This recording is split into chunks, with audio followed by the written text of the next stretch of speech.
आज के इस सेशन में मैं आपको भिन्न यानी कि फ्रैक्शन पे डिपेंडेबल ऐसे क्वेश्चन सिखाऊंगा, ठीक है, जो कि काफ़ी ज़्यादा सभी तरह के एग्जाम्स के लिए इंपॉर्टेंट होती है। देखिए बेसिकली होता है क्या है कि अगर क्वेश्चन मेनली भिन्न और या फिर फ्रैक्शन के टाइप में अगर क्वेश्चन आपको सही ढंग से समझ में आए तो आप एक्स वगैरह मान के क्वेश्चन का आंसर निकाल देंगे, लेकिन होता क्या है कि आपका टाइम उससे ज़्यादा लग जाएगा। तो यहाँ पर मैं क्या करूँगा, सिंपली बिना एक्स का बहुत ही शॉर्ट तरीके से आपको सिखाऊंगा कि कैसे इस टॉपिक से जो भी क्वेश्चंस पूछे आप आसानी से सेकेंडों में उसका आंसर निकाल सकते हैं। ठीक है, तो हेलो दोस्तों, आशा करता हूं आप सब अच्छे होंगे। मेरा नाम है जितेंद्र कुमार सिंह और ट्रिकी मैथ्स फैमिली में आप सभी का स्वागत है। चलिए शुरू करते हैं और देखते हैं कि पहला क्वेश्चन हमारा क्या है। तो देखिए पहला क्वेश्चन है, कितने 1/6 मिलकर 41 पूर्णांक 2/3 के बराबर होंगे। ठीक है, क्वेश्चन आपको समझ में आया। ठीक है, तो सोचिए इसको कैसे सॉल्व करेंगे। आप क्या करेंगे, यहाँ पर x मानेंगे, जैसे कि मैंने आपको पहले ही बताया x वगैरह नहीं मानना है, आपका आंसर आएगा x से आएगा। लेकिन क्या होगा कि एग्जाम टाइम में इतना टाइम होता नहीं है कि आप x वगैरह पकड़ के इस तरह के क्वेश्चन को सॉल्व करें। देखिए हर एक क्वेश्चन का जो वैल्यू होता है वो एक ही मार्क्स होता है। ठीक है, आप बड़ा क्वेश्चन करेंगे, बढ़ा के करेंगे, फिर भी आपको एक ही मार्क्स मिलना है। ठीक है, आप जितना शॉर्ट करेंगे फिर भी आपको एक ही मार्क्स मिलना है। तो देखिए इसको कैसे करेंगे, बहुत ही शॉर्ट तरीके से। आपसे क्या बोला कि कितने 1/6 मिलकर 41 पूर्णांक 2/3 होंगे, मतलब 1/6 कितना लेंगे। ठीक है, कितना को एक साथ इकट्ठा करेंगे या यूँ कहें कि जोड़ेंगे, जिससे कि आपका क्या बन जाए 41 पूर्णांक 2/3 के बराबर हो जाए। तो ऐसे क्वेश्चन में आपको करना क्या होता है, जितना आपको बनाना है, बनाना कितना है आपको 41। ठीक है, मतलब 41 पूर्णांक कितना 41 पूर्णांक 2/3 आपको बनाना है।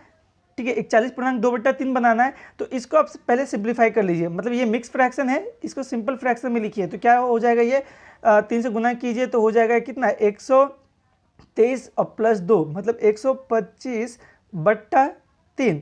ठीक है, इतना समझ में आया।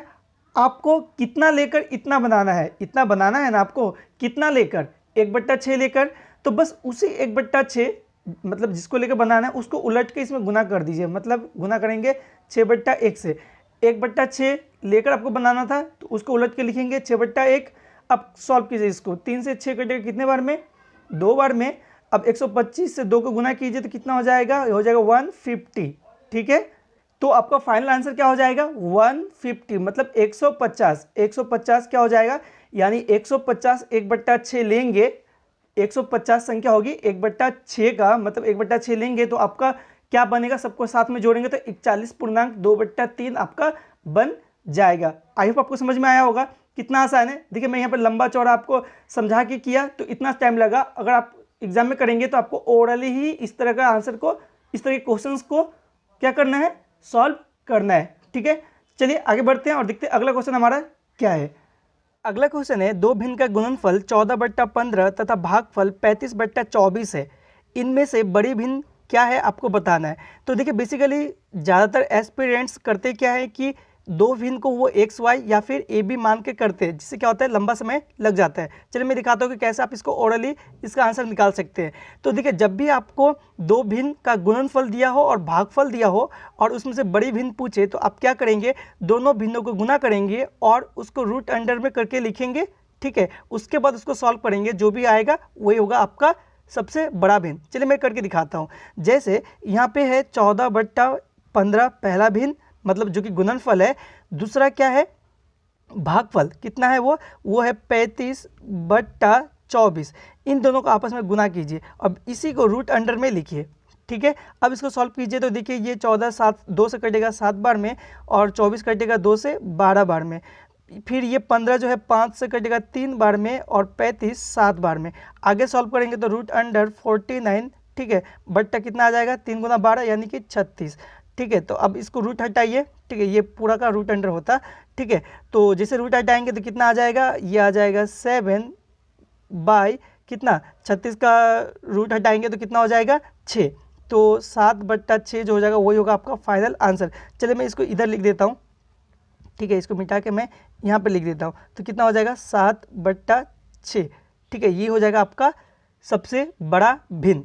आई होप आपको समझ में आया होगा, बहुत ही आसान है, आप ओरली इस तरह के क्वेश्चन को कर सकते हैं। ठीक है, चलिए आगे बढ़ते हैं और देखते हैं हमारा अगला नंबर क्वेश्चन क्या है। अगला क्वेश्चन है, वह संख्या जिसे 4 का स्क्वायर बट्टा 9 का स्क्वायर के हर और अंश दोनों में जोड़ने पर भिन्न 4/9 हो जाता है तो वो संख्या क्या होगी। बेसिकली क्वेश्चन आपको समझ में आया। बेसिकली बोला क्या है कि आप वो संख्या बता दीजिए जिसको 4 का स्क्वायर बट्टा 9 के स्क्वायर में जोड़ा जाए, ठीक है, मतलब अंश और हर दोनों में, ठीक है, अलग से नहीं, अंश और हर दोनों में जोड़ा जाए तो भिन्न 4/9 हो जाए, ठीक है। तो वो संख्या क्या होगी आपको बताना है। तो देखिए ऐसे क्वेश्चन में क्या करेंगे, फिर से आप एक्स वाई मानेंगे, कभी नहीं। चलिए मैं दिखाता हूँ कैसे आप ओरली इस तरह के क्वेश्चन को आंसर निकाल सकते हैं। तो पहला देखिए क्या है, 4 का स्क्वायर बाय 9 का स्क्वायर, तो क्या इसको हम 16/81 लिख सकते हैं। तो हाँ लिख सकते हैं, 4 का स्क्वायर 16, 9 का स्क्वायर 81, ठीक है। अब देखिए आपको कितना चाहिए, बोल रहा है कि कुछ ऐसा जोड़ा जाए अंश और हर दोनों में ताकि वो जो भिन्न कितना रह जाए, 4/9 ही रह जाए, ठीक है। तो सबसे पहले आपको क्या करना है, इस तरह से क्रॉस मल्टीप्लाई कर लीजिए, कीजिए पहले इस तरह से क्रॉस मल्टीप्लाई करेंगे तो आपका आ जाएगा 81 गुना 4 यानी हो गया 324, ठीक है। 324 ये 4 है, 324, ठीक है। अब इस तरह से कीजिए, इस तरह से कीजिए, 16 गुना 9 तो हो गया 144। अब दोनों का अंतर निकालिए, दोनों का अंतर कितना आ जाएगा, तो दोनों का अंतर आपका आ जाएगा 180 आया, ठीक है। अब क्या करना है, ये जो 4/9 जितना भिन्न चाहिए था आपको, ठीक है, उन दोनों का अंतर निकालिए। 4 और 9 का अंतर कितना, 5, तो 5 से भाग लगा दीजिए इस 180 में, ठीक है। तो लगाइए कितना आ जाएगा, तो आपका आ जाएगा, ये कटेगा 36 बार में, ठीक है। तो ये हो गया 36 जो है वो संख्या होगी जो कि आप 4 का स्क्वायर बट्टा 9 का स्क्वायर में जोड़ेंगे तो जो भिन्न रह जाएगा वो 4/9 ही रह जाएगा। आई होप आपको समझ में आया, ठीक है। चलिए आगे बढ़ते हैं और अगला क्वेश्चन देखते हैं कि अगला क्वेश्चन हमारा किस टाइप का है। अगला क्वेश्चन है 2.39 का स्क्वायर माइनस 1.61 का स्क्वायर बट्टा 2.39 माइनस 1.61 का मान क्या होगा आपको बताना है, ठीक है। बहुत ही ज़्यादा बेसिक सा है, काफ़ी लोग देखकर ही इसका आंसर कर पाएंगे, ठीक है। बहुत कोई तो सोच भी रहे होंगे कि इसका आंसर एग्जैक्टली क्या आने वाला है। चलिए फिर भी मैं दिखाता हूँ इसको सॉल्व कैसे करेंगे। जैसे यहाँ पे 2 ही डिजिट आपको दिख रहा होगा, एक तो दिख रहा होगा 2.39 और दूसरा क्या दिख रहा होगा 1.61, ठीक है। तो इसको हम ए मान के चलते हैं, ठीक है, इसको मान लेते हैं कि ए ही है और इसको हम बी मान लेते हैं। तो क्या जो क्वेश्चन गिवन है उसको हम लिख सकते हैं ए स्क्वायर माइनस बी स्क्वायर बट्टा ए माइनस बी, कोई डाउट नहीं, लिख सकते हैं ऐसे, ठीक है।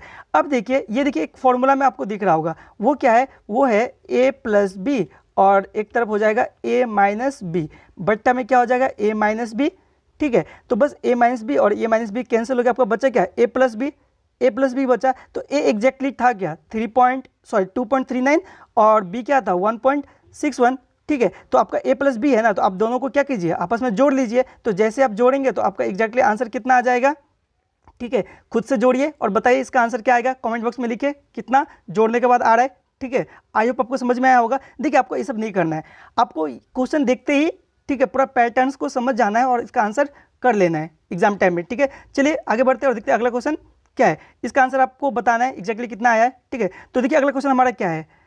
अगला क्वेश्चन है यदि x बाई वाई बराबर 6/5 हो तो 6/7 माइनस 5x माइनस वाई बट्टा 5x प्लस वाई का मान क्या होगा। तो देखिए इस तरह का क्वेश्चन काफ़ी ज़्यादा इंपॉर्टेंट होता है जो कि CHS वगैरह SSC के एग्जाम में काफ़ी ज़्यादा रिपीट होती है। आप इसको प्रोसेस से कर सकते हैं जो कि काफ़ी ज़्यादा लंबा समय लगने वाला है, वैसे मैं एकदम नहीं बताऊंगा, यहाँ पे मैं दिखाऊंगा कैसे आप शॉर्ट तरीके से, बहुत ही छोटे तरीके से इसको सॉल्व कर सकते हैं। तो देखिए बेसिकली आपसे सॉल्व करने के लिए क्या बोल रहा है, किसका मान पूछ रहा है, आपसे पूछ रहा है कि 6/7 माइनस कितना 5x माइनस वाई बट्टा 5x प्लस वाई का मान, ये प्लस होगा, ठीक है, प्लस वाई का मान बता दीजिए। तो देखिए आपका गिवन क्या है वो देखिए, तो दिया हुआ है x बाई वाई बराबर कितना 6/5 है।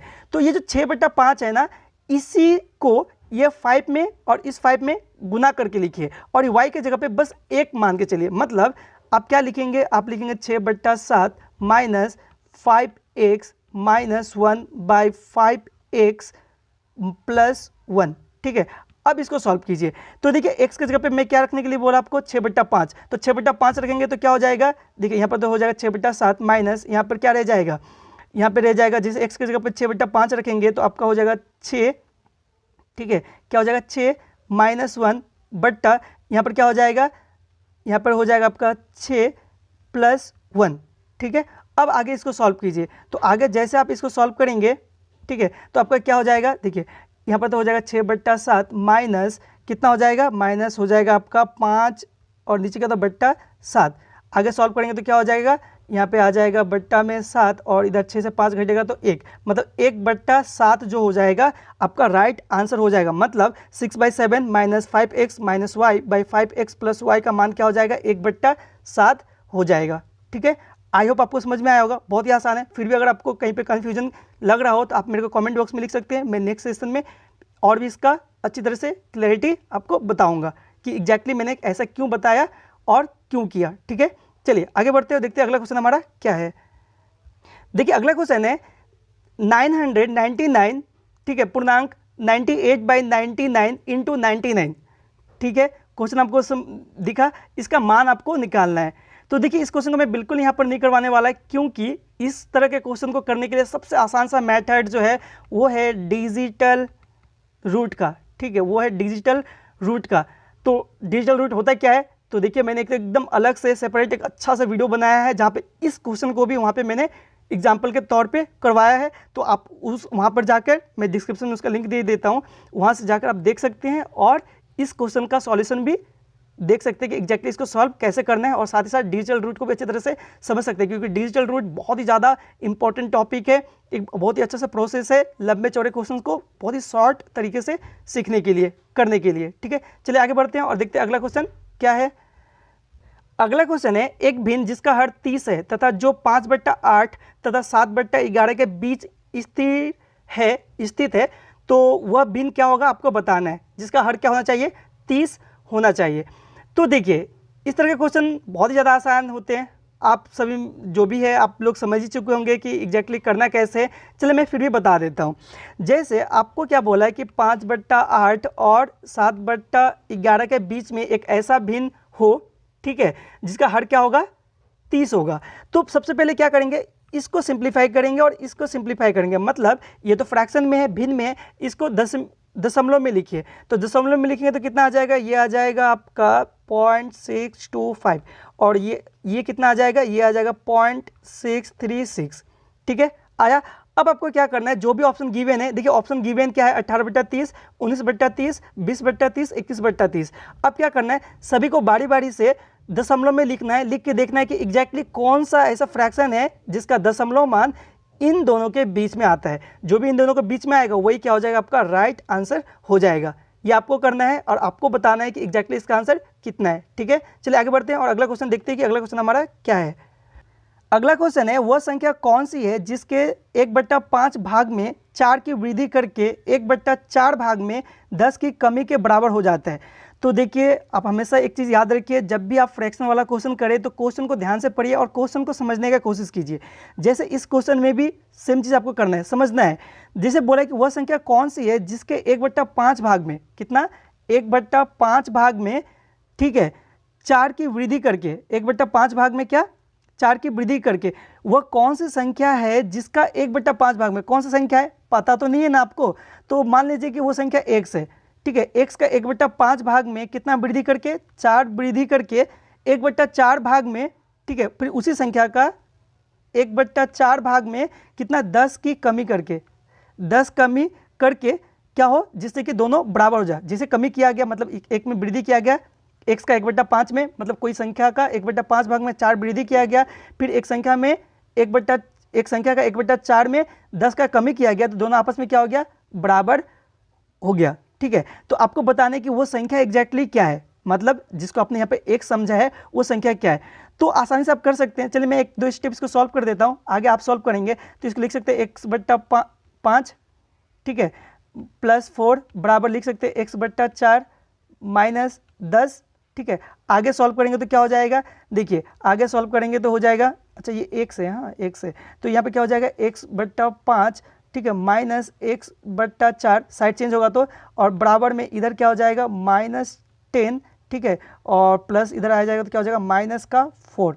ठीक है, आप इसको सॉल्व कर लीजिए, जो भी होगा आपका राइट आंसर आपको मिल जाएगा। जो भी x का वैल्यू आएगा वही होगा इसका राइट आंसर। आई होप आप खुद से कर सकते हैं। चलिए इसका भी आंसर आप कमेंट बॉक्स में लिखिए, देखते हैं कितनों का आंसर राइट आता है। ठीक है, तो बस इस सेशन में इतना ही, मिलते हैं अगले सेशन में जहाँ पे मैं और भी इसी से रिलेटेड, भिन्न से रिलेटेड और भी अच्छे क्वेश्चन लेके आऊँगा। साथ ही साथ उसका ट्रिक्स भी आपको बताऊंगा कि कैसे आप उन भिन्नों को भी आसानी से, जो इंपॉर्टेंट क्वेश्चंस होते हैं, आसानी से सॉल्व कर सकते हैं, बस सेकेंडों में या फिर ओरली। ठीक है, तो बस तब तक के लिए थैंक यू, पढ़ते रहिए, सीखते रहिए।